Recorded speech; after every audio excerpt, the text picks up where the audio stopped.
धरती पर मौजूद एक ऐसा इंसान जो हजारों सालों से इधर उधर भटक रहा है।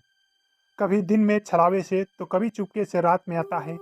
कुछ लोगों ने कहानियों में पढ़ा है तो कुछ लोगों ने उसकी रहस्यमय शक्ति को अपनी आंखों से देखा है। करीब हजारों सालों से जख्मों को लिए हुए भटक रहा यह इंसान घावों को भरने के लिए कई लोगों से मदद मांग रहा है। आखिर क्या है रहस्य, इन सभी सवालों का जानेंगे पूरी सच्चाई। वीडियो को लास्ट तक देखते रहें। पहली कहानी है यूपी के हरदोई में स्थित महादेव मंदिर की। ऐसी मान्यता है भस्म विभूतिधारी देवादिदेव भोलेनाथ भूतनाथ की अद्भुत शक्ति। मान्यता है कि यह शिवलिंग कभी भी बिना पूजा अर्चना के किसी भी श्रद्धालु को नहीं मिला है। मंदिर के पुजारी बताते हैं कि इस शिवलिंग की स्थापना पुरातन काल में विख्यात संत परम सिद्ध मंगल गिरी बाबा जी ने की थी। मंदिर के आसपास विशाल जंगल ऋषि मुनियों की तपोस्थली रहा करता था। भूतनाथ का यह स्थान चर्चा में पुरातन काल से है। जब भोलेनाथ की पूजा करने वालों को यह पता चला कि यह शिवलिंग बिना पूजा के कभी नहीं रहता है, मंदिर से अगाध श्रद्धा रखने वाले बाबा धर्मपुरी जी का कहना है कि कुछ भक्तों ने तो मंदिर के गेट पर लेटकर यह पता लगाने की कोशिश की कि रात में पूजा अर्चना करने आखिर कौन आता है। लोगों ने बताया कि रात 12 बजे के बाद पहले पहर में एक लंबे व्यक्ति ने आकर कहा कि हट जाओ, डरना मत, किनारे लेट जाओ, और फिर मंदिर के अंदर जाकर अदृश्य हो गया। जब मंदिर के अंदर जाकर टॉर्च लगाकर देखा गया तो पूजा अर्चना हुई मिली थी।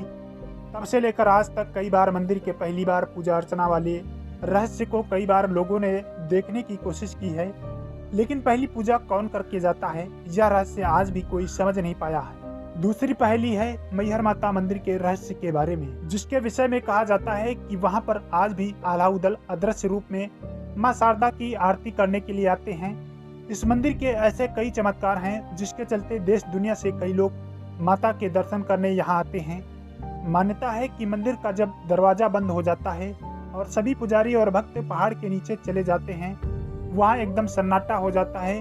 उस वक्त मंदिर के भीतर आल्हा और उदल अदृश्य रूप में माता की पूजा करने के लिए आते हैं। यह वही वीर योद्धा है जहाँ बुंदेलखंड की माटी में ऐसे कई राजाओं और रानियों का जिक्र है जिनकी वीरता के चर्चे आज भी लोगों के जुबां पर हैं। दोनों भाइयों आल्हा और उदल का जन्म 12 विक्रम शताब्दी में बुंदेलखंड के महोबा के दशरथ पूर्वा गाँव में हुआ था।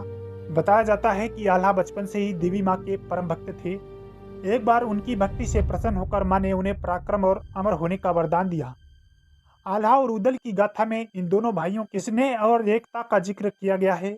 दोनों के बीच इतना प्यार और स्नेह था कि जब भी एक भाई मुसीबत में पड़ता था तो दूसरा भाई उसकी ढाल बनकर खड़ा हो जाता था।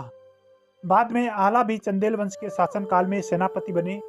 आल्हा का छोटा भाई उदल वीरता के मामले में अपने भाई से एक कदम आगे था और उस दौर के एक कवि जागनिक की एक कविता आल्हा खंड में इनकी वीरता की सारे किस्से और उनकी लड़ी 52 लड़ाइयों का जिक्र किया गया है। बताते हैं कि आल्हा अपने छोटे भाई उदल की वीरगति की खबर सुनकर आपा खो बैठे और पृथ्वीराज चौहान की सेना पर मौत बनकर टूट पड़े। बताया जाता है कि उस वक्त आल्हा के सामने जो आया मारा गया। लगभग 1 घंटे के भीषण युद्ध के बाद पृथ्वीराज और आल्हा को आमने सामने आ गए। दोनों में युद्ध हुआ और पृथ्वीराज चौहान बुरी तरह से घायल हो गए। आल्हा ने अपने भाई उदल की मौत का बदला पृथ्वीराज चौहान को पराजित करके लिया। हालांकि माना जाता है कि आल्हा ने अपने गुरु गोरखनाथ के कहने पर पृथ्वीराज चौहान को जीवन दान दे दिया था। यह युद्ध आल्हा के जीवन का आखिरी युद्ध था। इसके बाद आल्हा ने संन्यास ले लिया और शारदा माँ की भक्ति में लीन हो गए। एक बार जब आल्हा पृथ्वीराज चौहान से युद्ध की तैयारी कर रहे थे तो युद्ध के लिए बैरागढ़ में ही डेरा डाल लिया था और यहीं मां शारदा के मंदिर में जाकर उन्होंने पूजा की।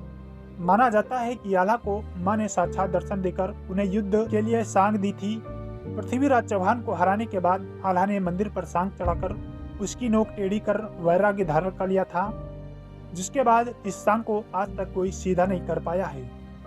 इसलिए मान्यता है कि आज भी रात 8 बजे मंदिर की आरती के बाद साफ सफाई होती है और फिर मंदिर के कपाट बंद कर दिए जाते हैं। इसके बावजूद जब सुबह मंदिर को खोला जाता है तो मंदिर में मां की आरती और पूजा किए जाने के सबूत मिलते हैं। आज भी यही मान्यता है कि माता शारदा के दर्शन हर दिन सबसे पहले आल्हा और उदल ही करते हैं, क्योंकि उन्हें अमर होने का वरदान था। इसलिए बुंदेलखंड के लोग आज भी मानते हैं कि आल्हा जिंदा हैं। दोस्तों, आप आल्हा के अमर होने के बारे में क्या कहना चाहेंगे?